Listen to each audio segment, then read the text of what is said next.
court cases, it has been ruled that school systems have the authority to prohibit any political protest that they think may cause disturbance. In Fraser versus Bethel of 1986, and a very important point was brought up that can be applied to this case today. Matthew Fraser, a senior at Bethel High School in Washington, delivered a speech in front of 600 students. This demonstrated a wide use of inappropriate and indecent language.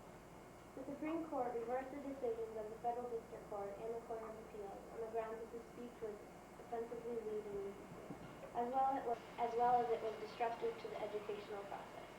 The Chief Justice made it clear that the freedom of speech for adults is not necessarily the same for children in a public school, and it is appropriate for a school to prohibit any speech that they would consider disturbing. The First Amendment of the Constitution guarantees freedom of speech or expression among adults. However, it does not state that just because any destructive expression concerning political opinions is not prohibited among adults, that the same should be permitted to school children. The same statement was again affirmed in New Jersey versus PLL in 1965. In this case, it was argued that the school did not have the right to search a young girl's purse because it violated her freedom of privacy. The Supreme Court decided that the school did have the authority because they had been previously told that the purse contained prohibited cigarettes. A school system has the responsibility of preparing their students for citizenship and teaching them the values of habits and manners. This statement was brought up in Ambach versus the New Basic History of the United States, where it was stated that the knowledge of these values is necessary in a democratic political system.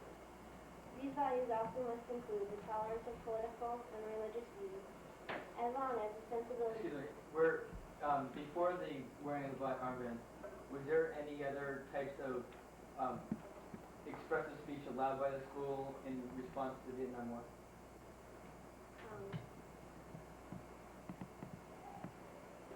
Like any other protest during that, before this event occurred. We don't have information.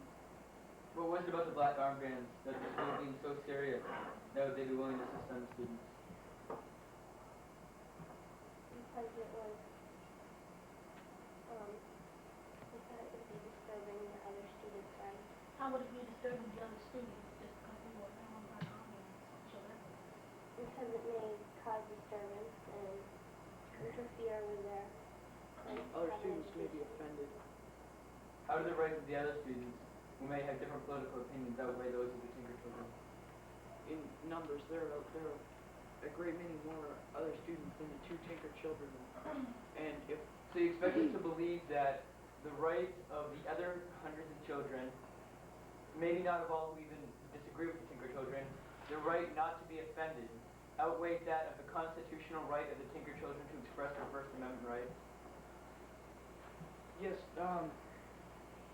well, not to be offended. That's not a very important right, but it could lead in their young age. So wouldn't it The more students could the offense could lead to fights and. wouldn't a more rational approach have been to stop the occurrences and maybe punish the students who would have caused violence in more mundane approaches? Possibly, but that wouldn't prevent it from happening again.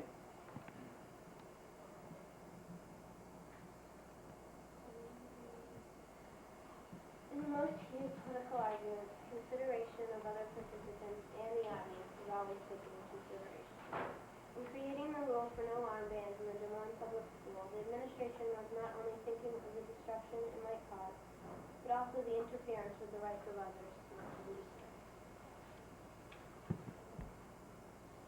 We believe that the Des Moines School District was justified in adopting a policy that required its students to remove any anti-war signal or slogan from their bodies before entering the school. We believe this policy was just because it protected the students from any disruption of their education, harm to their bodies, and violation of their basic rights. We also believe that it is insignificant whether the policy was just or not anyways, because all schools have always forced rules on their students, and that is accepted by most reasonable people. Thank you. Would the petitioner like to have their final comment? Yes.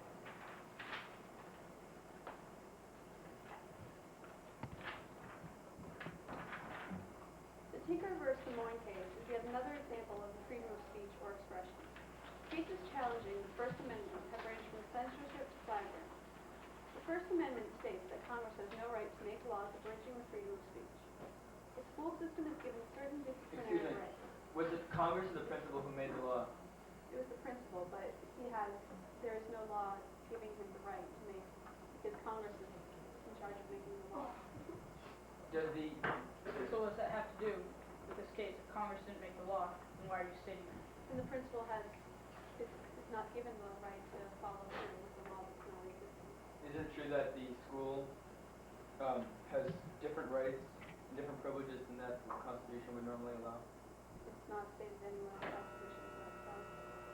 First Amendment says that freedom of speech or the press. Where does the freedom of expression come in? And how does it apply to The freedom of expression is under freedom of speech, or in several cases. And flag burning is one. It's considered a First Amendment right under the freedom of speech. How do you want us to interpret speech? Expression, speech? Expression. Can you give some examples of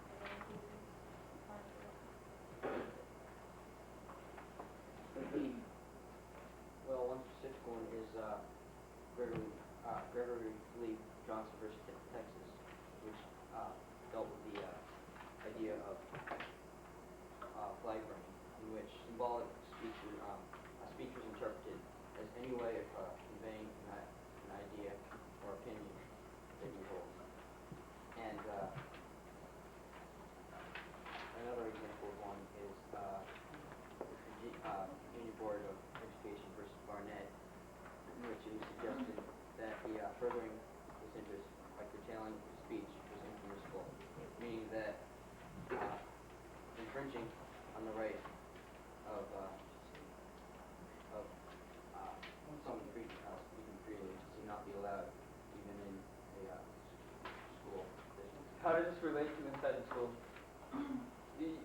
You were citing examples of protected speech outside of the school, but within the school classroom. Isn't it generally accepted that once the student arrives at school, the student acts in loco parentis, where the parent would have certain rights to punish a child, and the school also has those same rights? Well, we feel that the First Amendment has precedent over the laws that the school may hand down, and that the people who would normally set the basis for the laws of the school would not have the final say of whether these are constitutional or not. There is no law granting the Des Moines school the right to remove students' petitions to the government or practice their freedom of expression. Not only was there no congressional law behind the actions of the Des Moines law, there was also no amendment offsetting the freedom of speech in the event of the Vietnam War. In conclusion, Mary Beth and John Tinker were denied the right to freedom of speech in the event of a war having no bearing on the Constitution.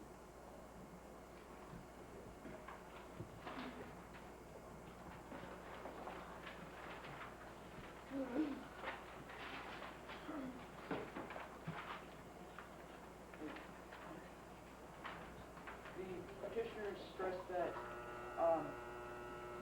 keep stressing the First Amendment rights of the Tinker students, the freedom of expression, but the Constitution states that everyone's rights go only to a point until they begin to infringe on the rights of others. And in the case of Tinker versus Des Moines, the Tinker students' rights were infringing. In what way